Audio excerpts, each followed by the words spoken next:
have Jorge, who has many, many, many nicknames, including El Chango, El Tripas. ¿Qué más? Tarzán, el güero acamaronado, el pecoso. ¿Cuántos apodos tiene? Un montón. Muchísimo. Todos a ver, ¿cuántos hacen en un día? Como unas 2000. 2,000 a day. ¿Y cuántos años lleva usted haciendo coyotas? Álgame poquito. Voy empezando. 50, más de 50. 53 años.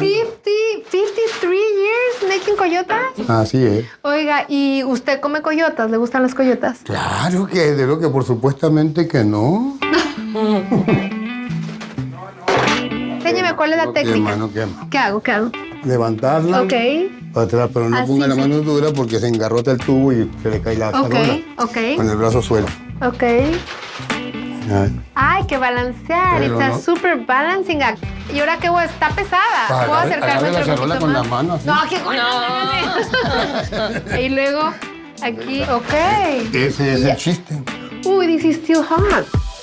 This is piloncillo coyota.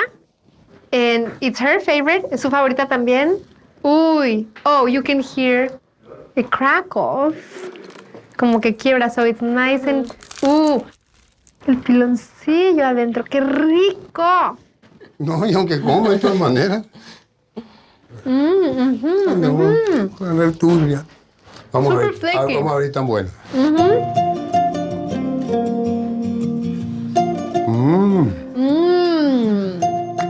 ¡Qué riquísimas! La hacemos con amor. Mira, look at this. It's such a delight because it's so flaky and airy. It's a little bit chewy. A little bit rustic tasting.